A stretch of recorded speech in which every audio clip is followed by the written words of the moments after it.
Hello everyone, my name is Buck Business, and it has come to my attention that The Walking Dead has returned. This so happens to be one of Kawaii Critic's favorite shows, and upon being the owner of this channel, I wish to expand my reviewing prowess. So I will be discussing The Walking Dead season premiere with spoilers. So if you have not seen this episode, I would advise clicking away. So we begin this episode of The Walking Dead trying to figure out who Negan killed, and unfortunately the episode decides not to reveal who it is right away.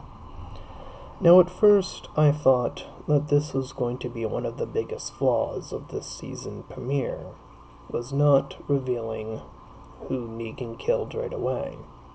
But then I started to think about it further and ask myself, well, why would they do that? And I came to a rather satisfying conclusion.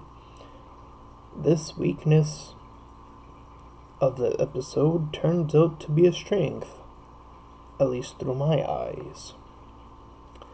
This pacing is methodical, slow, and feels very intentional, much like Negan's character. There's a parallel that is quite clear, and yes, it does take a while, and we get images and these vast images that are quick when work is taken away to be broken of each character, and a very brief moment of things they have done. When we see Rick being taken back, we finally, that's quite out of order, but he was actually still on top of the truck, and then we get the official flashback. We get it from the very beginning, and we see him once again pointing to each character, only to reveal that his first victim was, spoiler alerts ahead, it was Abraham. Now, interestingly enough, Kawaii Critic informed me that this was the character he thought was going to be chosen. Very wise and very informed decision, I must say, because he was picked, and then was brutally whacked, all to death. Upon this death, Negan finds his love interest, or at least one of them, was emotionally distraught, and he tells her to look at him.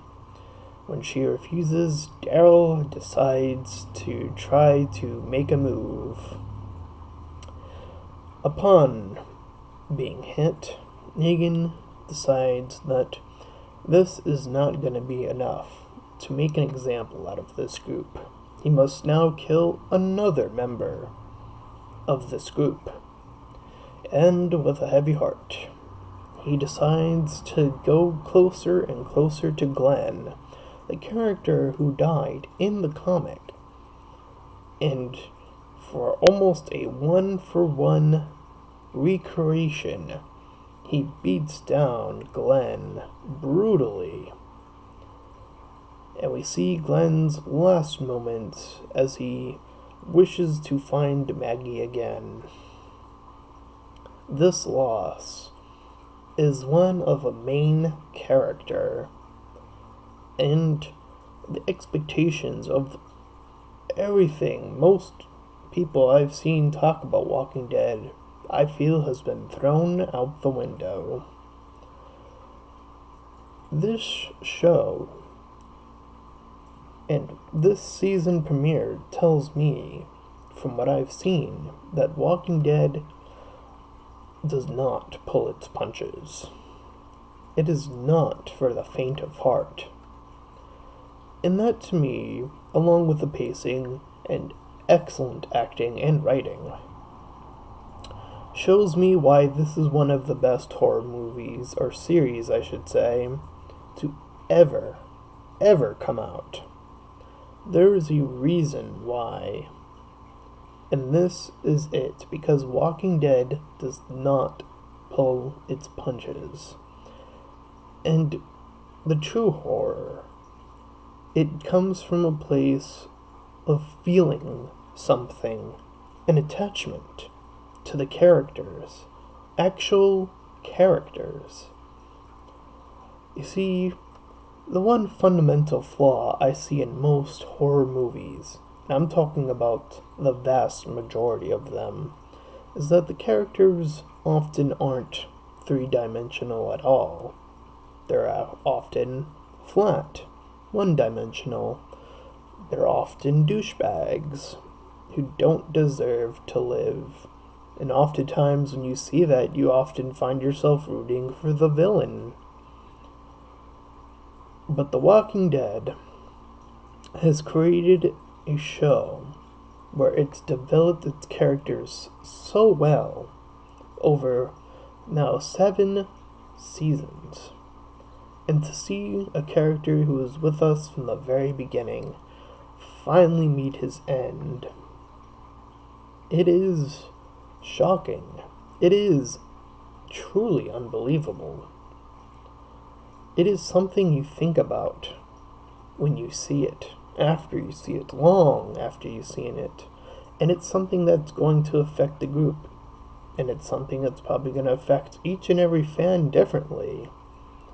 It's going to cause pain, rage, all these slew of different emotions. And that is the main reason I think this works, though.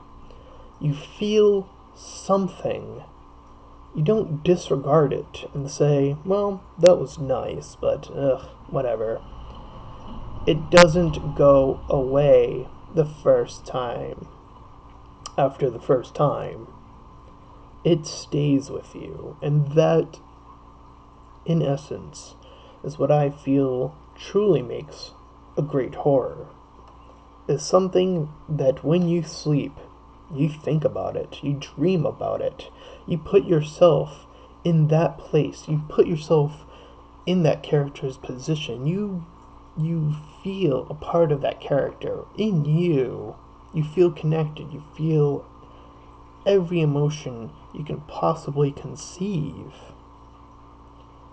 You feel sadness, you feel something, and that is why I believe Walking Dead is one of the best horrors of all time.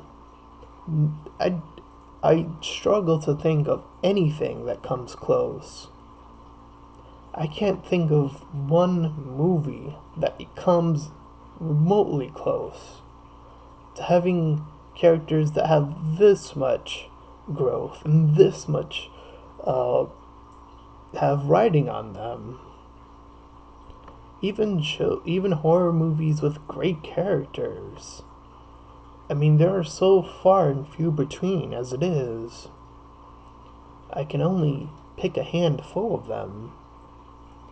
Alien, for example, is just one of them that I will mention, but I'm sure there's a few others where the great characters shine. But I feel like Walking Dead has surpassed that. And that's unbelievable to me. That shows me that Walking Dead deserves to be called one of the best horrors of all time. And I look forward to watching each episode of The Walking Dead Season 7 now that everything is back on the table, now that everything is back to being riskful, now that everything is back to being tense. It doesn't go away. And I look forward to that. And now I want to hear from each and every one of you. How did you feel after seeing The Walking Dead Season 7 premiere? I'm Buck Business. And farewell, everyone. And if you like this video, please feel free to like, comment, and subscribe. I will see you all guys in the next video. Farewell, everyone.